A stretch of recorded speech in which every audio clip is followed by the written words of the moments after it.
Welcome to The Rest is Giant Robots, a conversation through the careers of writer Simon Furman and artist Andrew Wildman. Recollections and revelations about the highs and the lows as creatives in comics, books, games, film and TV. And we're back. This is Simon Furman, writer on Transformers and many other comics. And Andrew Wildman, artist stuff. Yeah, robots, whatever. Yeah, giant robots. That's giant what it's robots. all about. Yeah, I do other stuff, but the rest is giant robots. So last time we were kind of bouncing around 1989, which was an auspicious year, but not actually quite getting there because there was lots of other stuff to cover. So this time round, I promise we will get to that somewhat fateful meeting with Bob Budiansky in London in 1989. It will be though, Simon. Is this going to be something you're going to do every episode for the next, I don't know, 10 or whatever? Could be. No. We will definitely get there because 1989. I guess it was a big year for you because you were more firmly ensconced at Marvel UK doing work. Yeah, I was. Remember it well. Well, I don't remember it well, but I remember that I was, yeah. 89, so that was when I was, yeah. Anyway, carry on.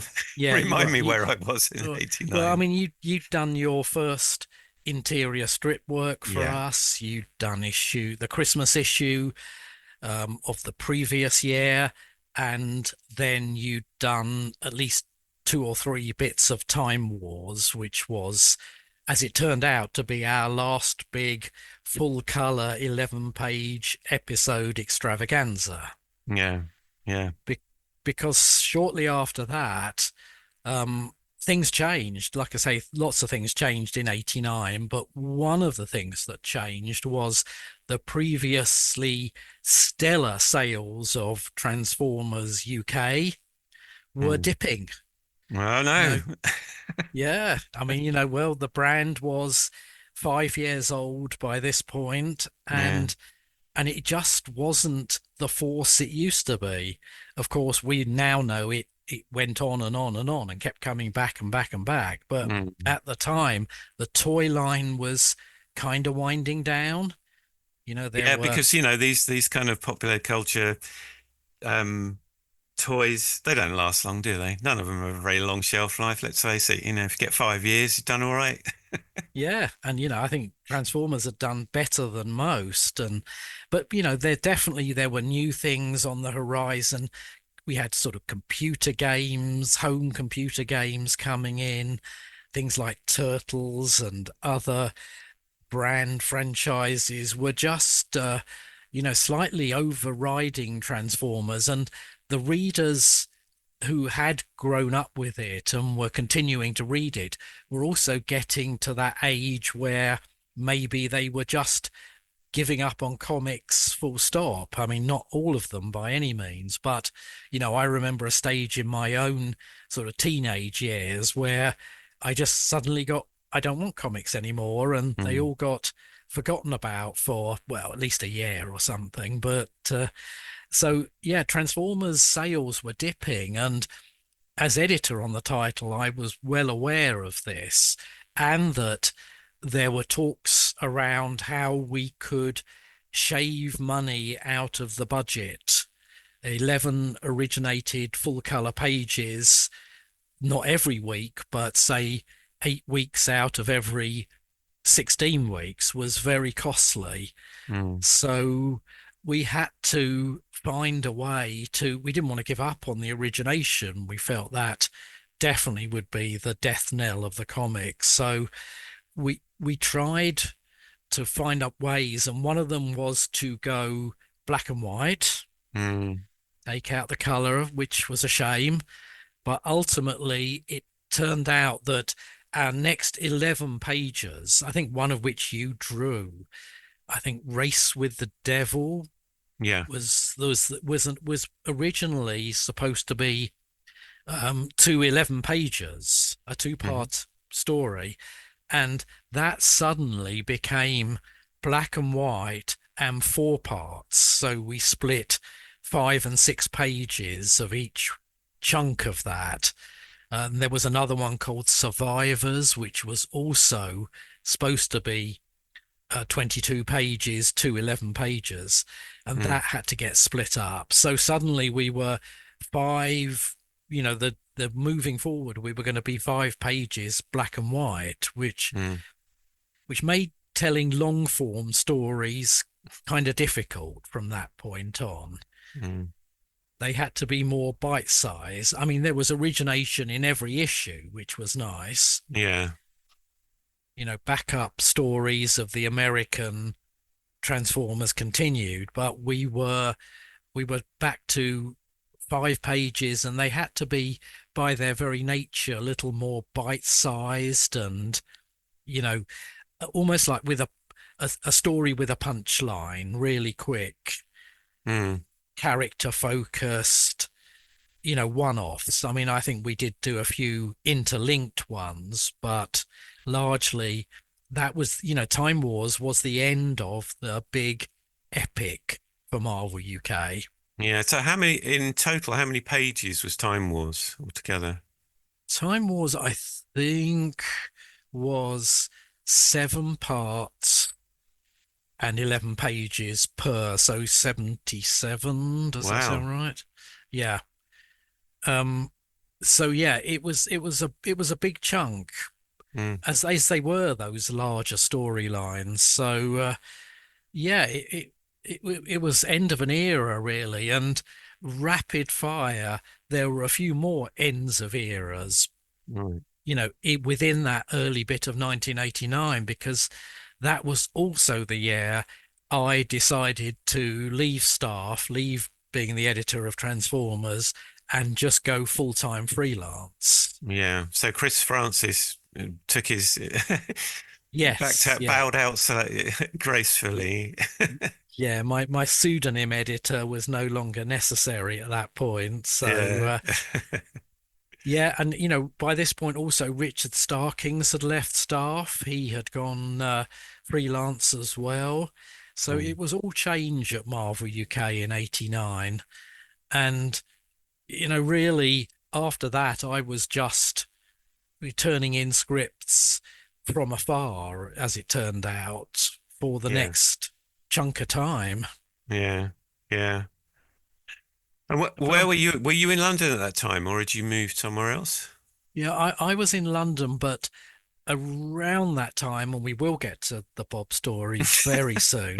Will we though? So, Around that time, I had gone sort of in my head, sort of, I was quite happy being in London, working for Marvel in London, and not really thinking about the American side of it so much. But around that time, Richard Starkings again, who had contacted me to say that he wanted someone to apartment sit for him in New York. He'd moved to New York, was mm, renting an apartment, and wanted to go over to see how he felt about living on the West Coast.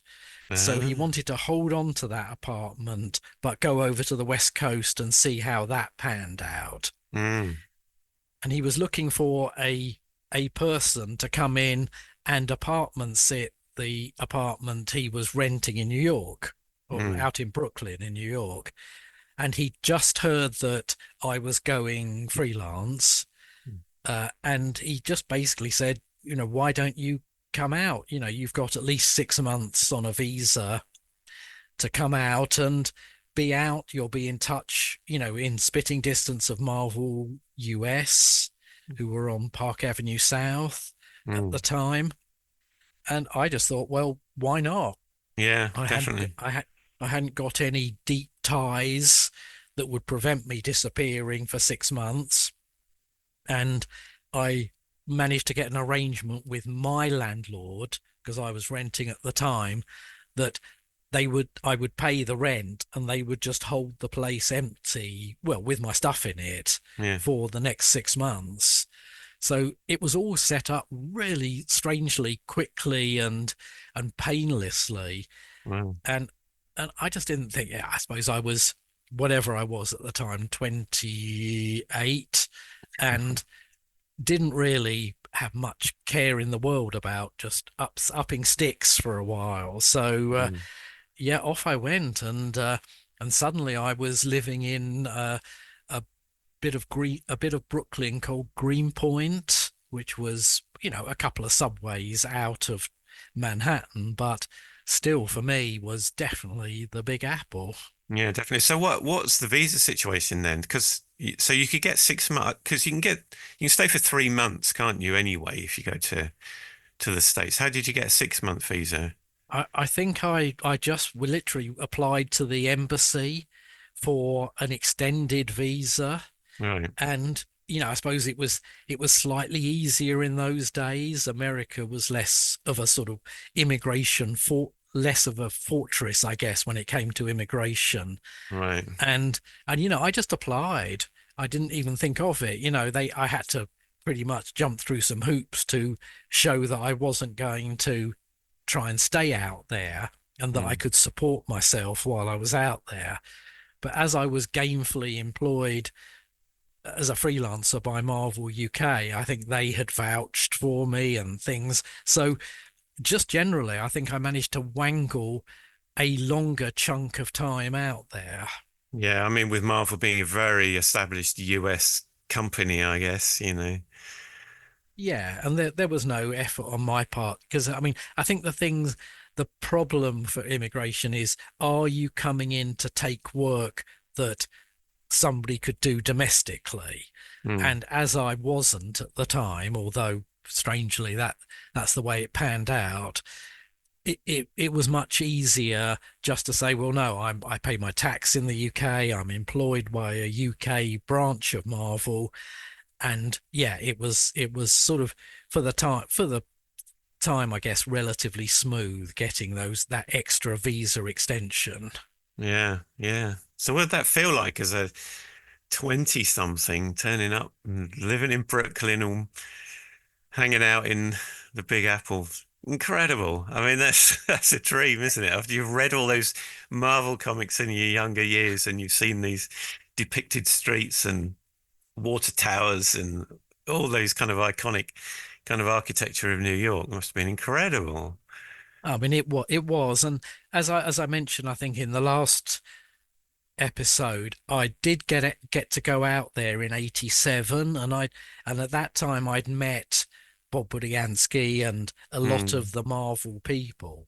So it wasn't like I was going out there without people I could hang out with, call upon, and drop into the offices to see. So yeah. it wasn't quite I'm alone in the big city. I had people out there, and Marvel was very much where I wanted to be. I really thought this was a chance to get a foothold at Marvel US. Mm. Yeah, definitely. Did you have your eyes on something else? Did you have like an agenda? Right, I'll hang out and I'll draw Transformers, but my eye is on the prize of working on such and such a title, or you just take it as it comes. Yeah, I think I was pretty much take it as it comes. But yes, of course, you're hanging around the Marvel offices, you're going out socially with editors. There's every chance I thought, maybe I can pick something else up. Mm.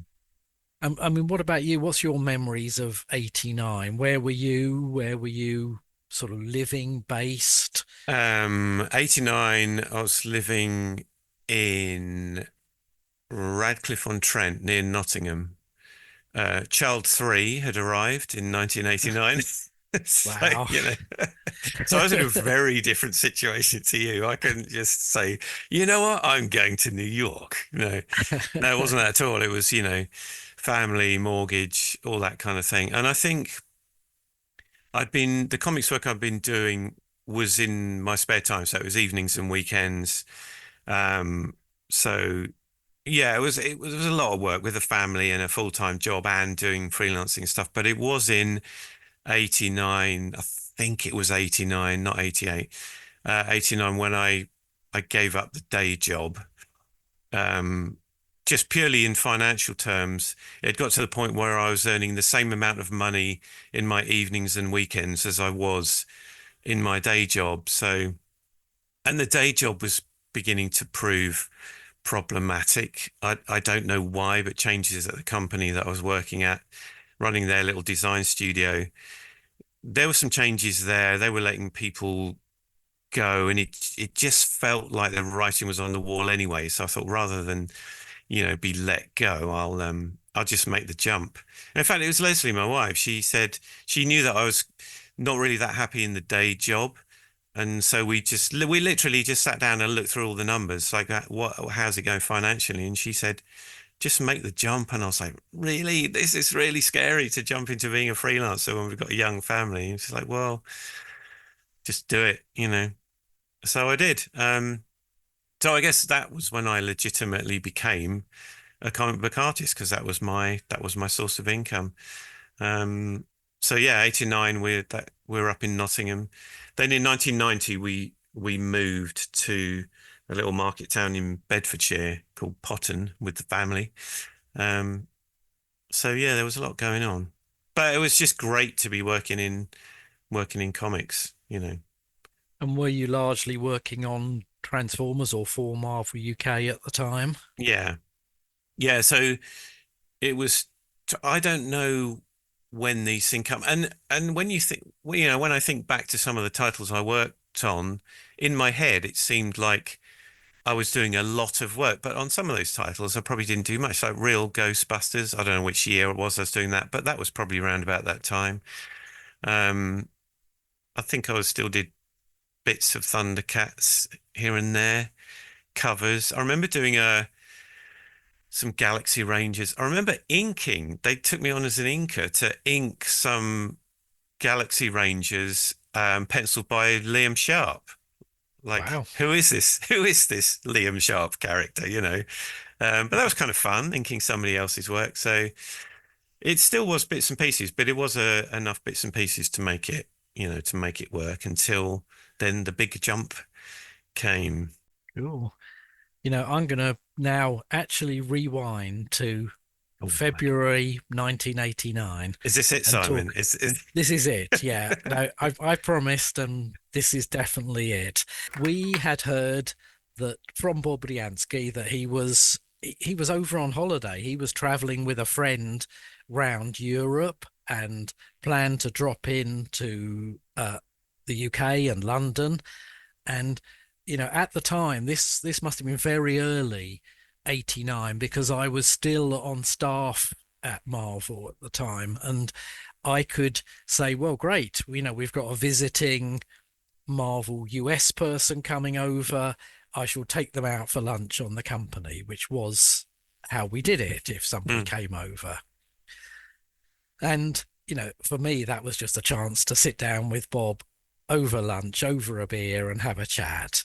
I had no other agenda than, oh, great, Bob's in town. We're going to sit down and have a chat. yeah. So he came into the offices briefly. We went out to Marvel's a kind of default place, which was to take them to Covent Garden. There were just lots of nice Mm, eateries. It was a nice buzzy place. And Bob and I went for the equivalent of a posh pub lunch in Covent Garden on the company, which was very nice.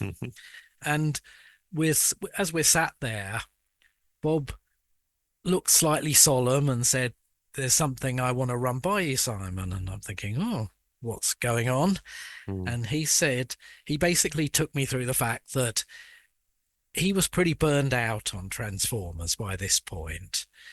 He'd been writing it since issue 5. Before that, he'd been the editor on the original miniseries.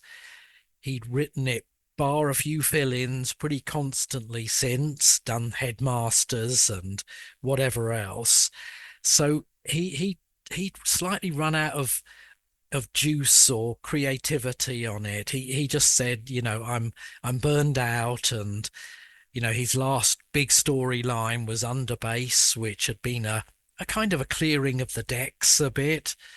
And he basically was looking, and in fact, he told me had been for a while, for someone to take over. Every time he said to the editor, who was Don Daly, I really need off this book, Don would panic and say, "You've got to stay. I don't have anyone else who can write this." Mm. Which was pretty much the case. It would have been difficult for somebody to jump in at that point. Mm. So Bob just very casually, over hors d'oeuvres or something, just said, would you like to write the book?" Yeah. I'm slightly stunned and, wow, yes, absolutely. No hesitation.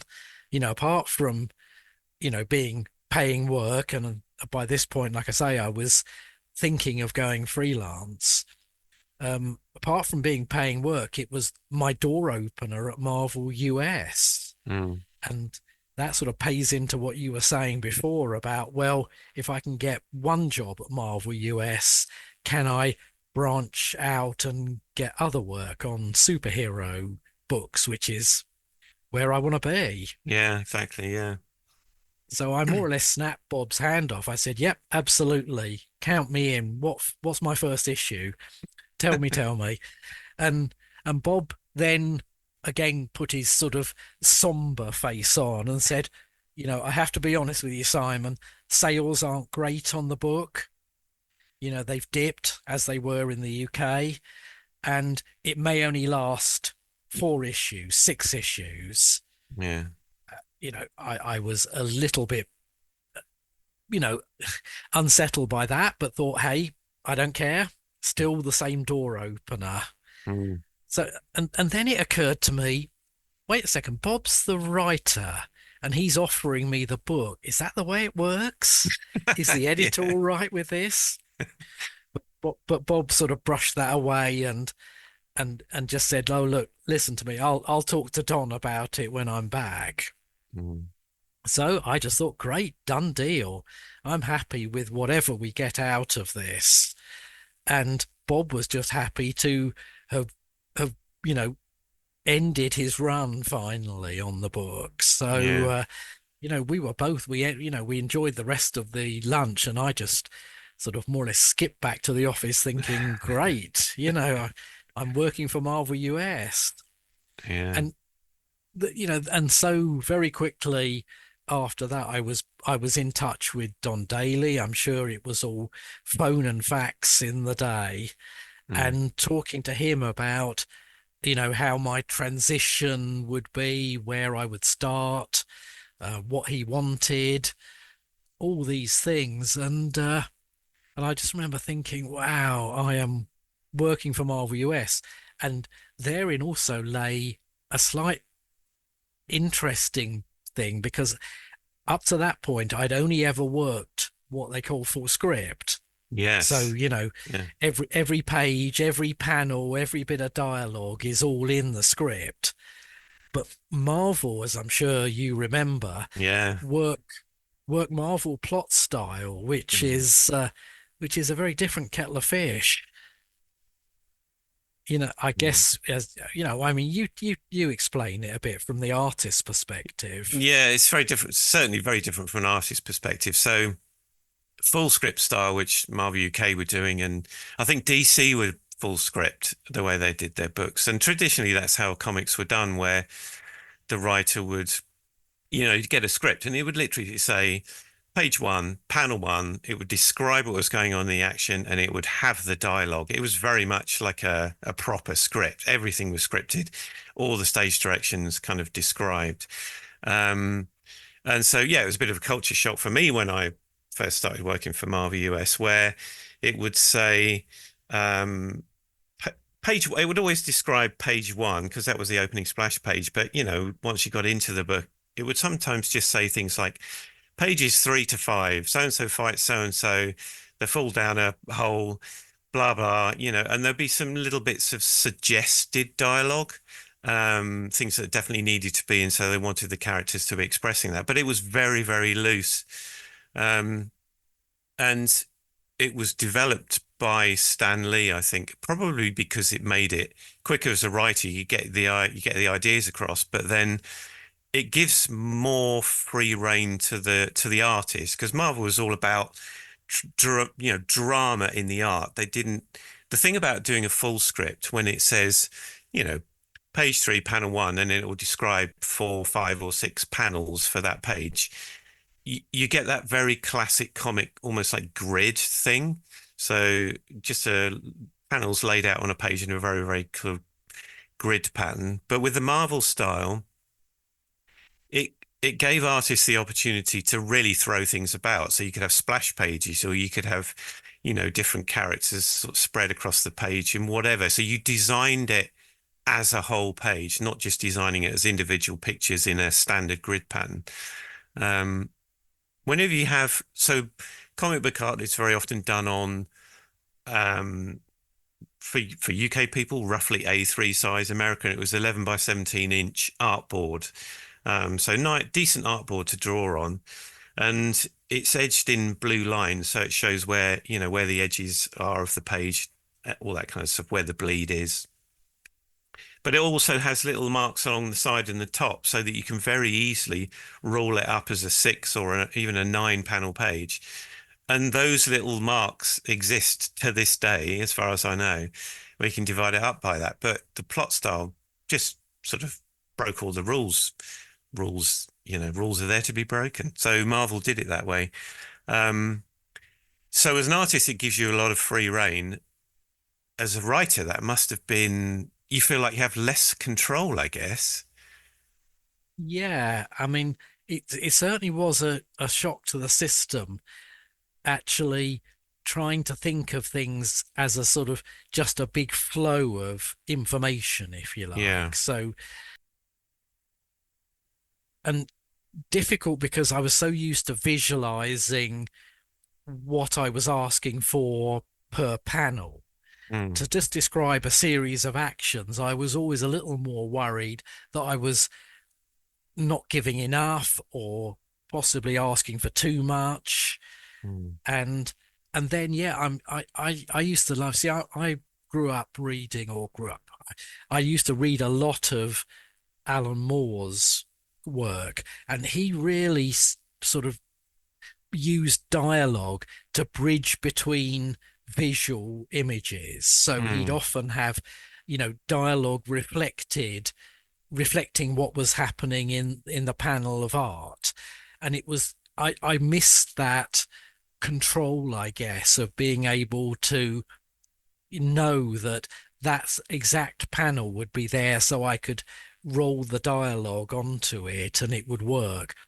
But very quickly, I thought, well, I have to be adaptable to these things. And I was still working on the UK strips, the 5 pages in full script. So I was doing a bit of both. And it was nice. It was nice to try something new, I guess. And who was the artist when you first started writing the US book?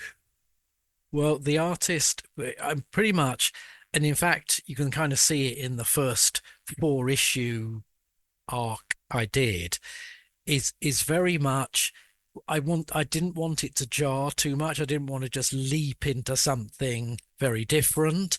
So it's drawn by Jose Delbo, who was drawing the book anyway at the time. Yeah. And it very much picks up the tail end of Bob's run. There's a lot of Micromasters running around in it, and Scorponok, and I really didn't want it to look like suddenly we were just on a different tangent. Yeah, sure. So even though I had some goals, some immediate goals, especially as Bob had told me, this may only be a short run on the book, I thought, well, I can't hang around. If I want to mix things up, if I want to change things, it's got to happen pretty quickly. So although that first 4-parter, which was kind of loosely called Back from the Dead because it brought Megatron back into the mix, I had a little checklist of things I wanted to do. One was get them off Earth. Right.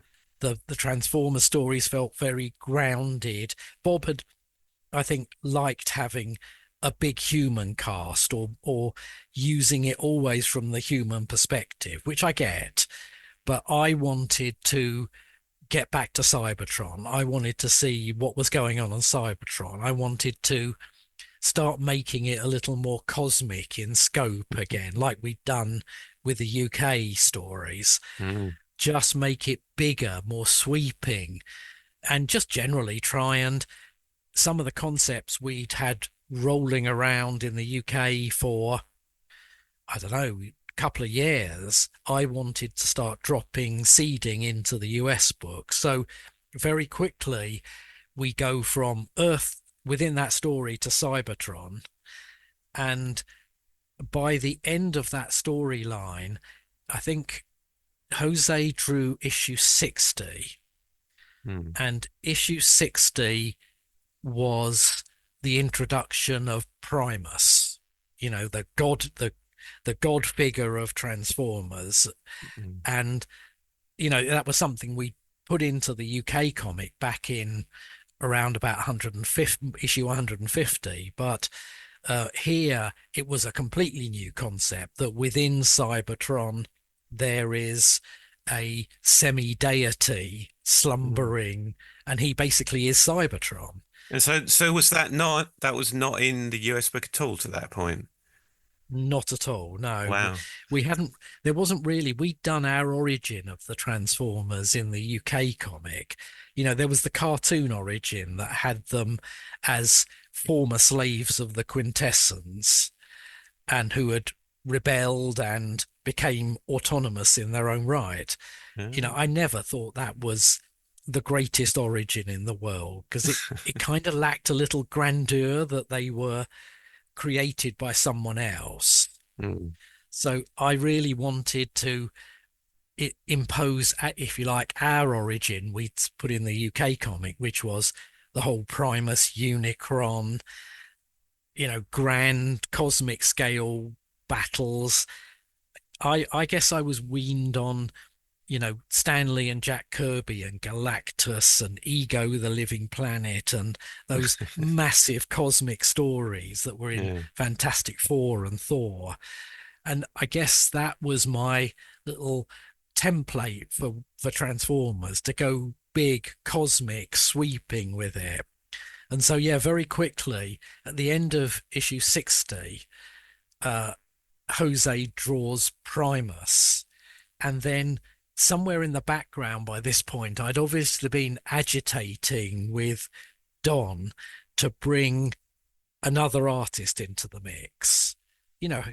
Jose, absolutely great. Really enjoyed working with Jose, but schedules being what they are, and I think at the time, or pretty soon after, Jose was pulled off Transformers to draw Brute Force, Okay. this other thing, which I can talk about at some other point. Yeah. But Brute Force. So I mean, there was going to be a gap where we didn't have Jose, and I was agitating to bring Jeff Senior onto the book. Mm. Mm. I just thought, honestly, it's going to be a lot easier for me pre-internet to work with Jeff here in the UK, where we can easily pick up a phone and have a chat about things, Mm. than it is for me to be communicating with Jose probably via the Marvel offices and faxes. Yeah. Did Don have anybody kind of in his back pocket just in case Jose was going to move on? I mean, I can't imagine there were people queuing up to draw Transformers at Marvel US, but nevertheless, as an editor, he'd have to have a backup plan just in case, wouldn't he? Yeah, I mean, I think he did. And I think when we get to your involvement with the US book, that kind of becomes part of that story, that Okay. Don did have ideas, but at the time he was quite happy to accept my recommendation of Jeff. Mm. And again, this would have been issue 61, would have been Jeff's first work for Marvel US. And as it turned out, it was the perfect time for him to drop in, or maybe even, I had in mind that he would be the perfect artist to first draw Unicron for the Marvel US book. Yeah. Obviously, he'd been in Transformers before in the UK, but this was going to be our big splash page reveal at the end of issue 61. Mm. And I could think of no better person than to Mm. get that scale and shock awe feeling of when we finally see Unicron. So Mm. I was really lucky with having Jeff on that book, on that issue, because the next issue, 62, Jose was back to draw the start. Oh, no, tell a lie. Jeff drew 62 as well, the first part of Matrix Quest. Right. And then Jose was back for 63 and 64. So, it wasn't that we were moving Jose out. It was just a deadline. We needed two artists on the book Yeah. deal. Yeah. Although eventually Jose did bow out with issue 67. Okay. Yeah, it was great. We had Jeff draw Unicron, and suddenly we were into this, what I really wanted to do. We were, 6 issues into my run by then. We hadn't been cancelled. So I thought, again, let's just go, hell for leather with this. And we jumped into the whole Matrix Quest storyline. There was this little dangling thing from Bob's run where they'd blasted the body of Optimus Prime off into space. Mm. And we'd established by this point that the Matrix lived inside Optimus Prime. Okay. And so I thought, oh, here's a story opening because, well, they just sent the Matrix off into space as well. And guess what? They need it. Yeah. So we launched into this storyline, Matrix Quest, which Jeff and Jose kind of shared the art duties on. So Jeff kicked it off with, and every part of Matrix Quest was slightly a homage to, there's that word again, to some genre I loved. So, the first issue of Matrix Quest was my kind of private eye noir feel one, and this is where we had Nightbeat, who I'd also use in the role in the UK storylines, which I think you drew.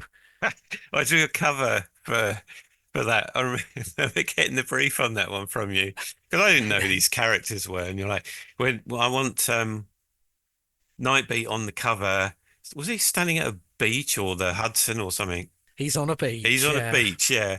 And I was like, okay, and can we have him wearing like a proper old school detective trench coat and a trilby? I was like, yeah, okay, I'm sure I can pull that one off. And then I sent the reference for Nightbeat, and he's got these like massive things on his shoulders that stick up. I was like, how's that gonna work? But you managed I it. managed it. Yeah, there we go. It's all just cartoons.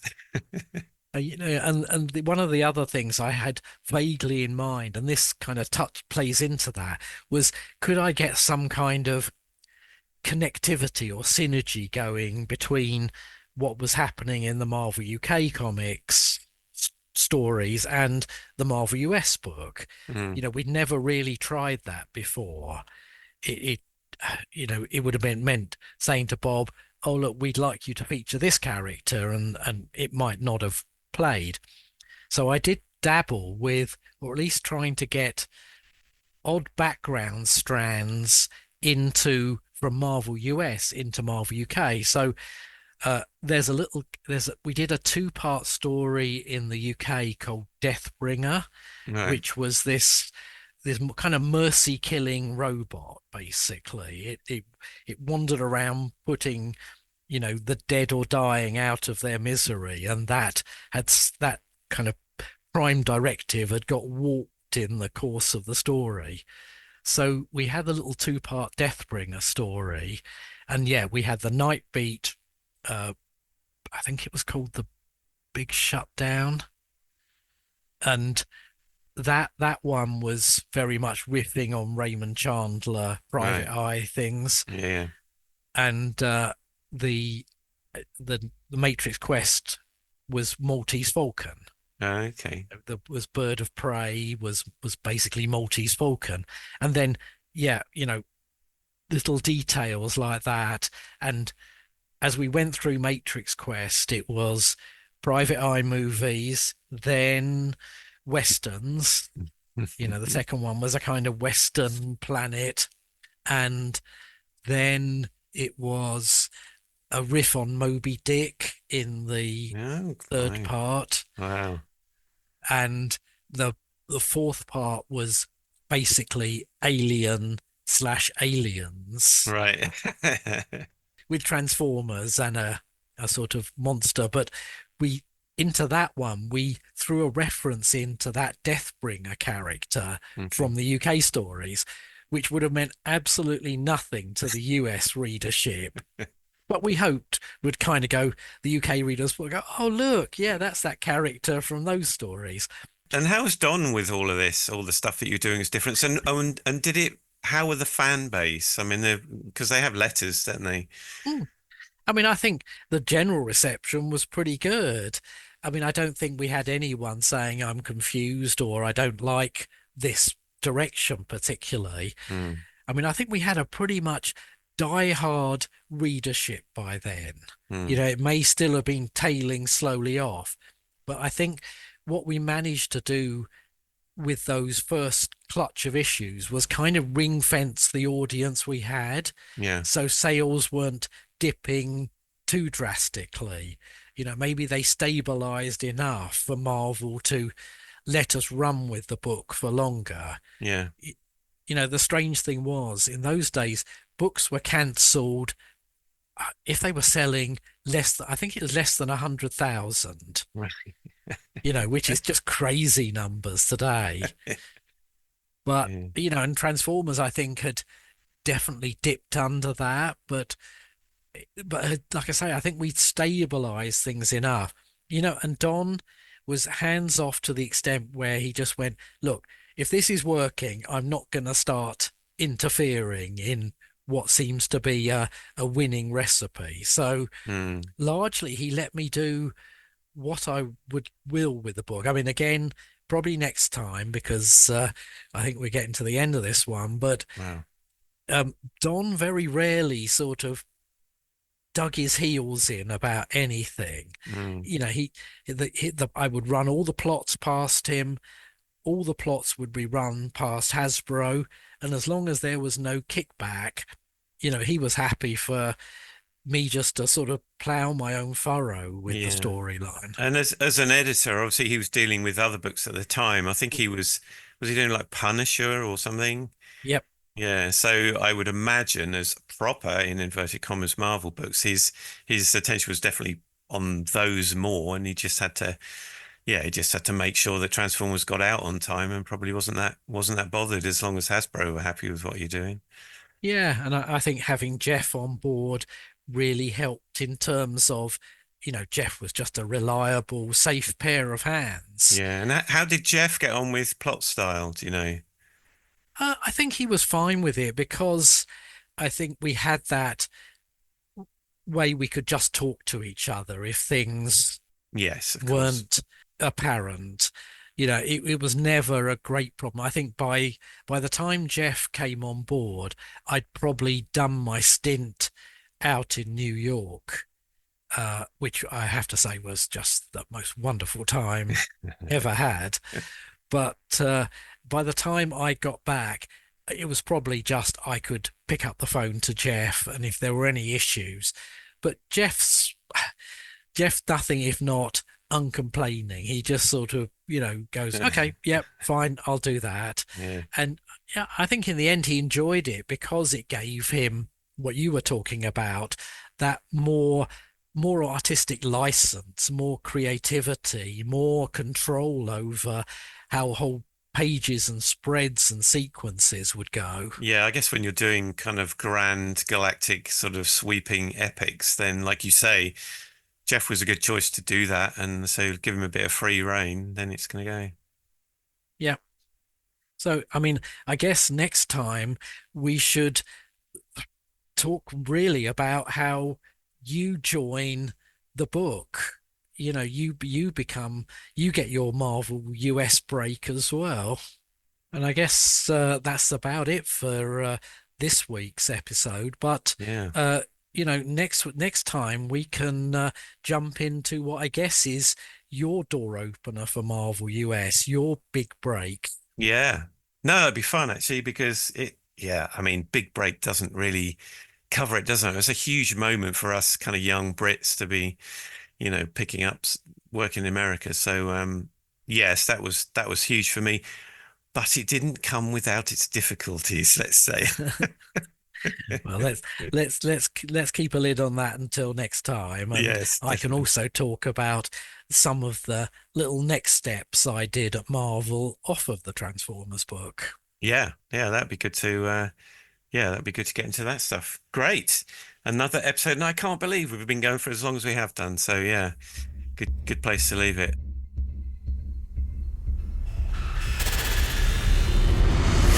Thank you for listening to The Rest is Giant Robots. If you enjoyed what you heard, please consider subscribing for more and maybe share with like-minded friends. This has been a Wildfur production.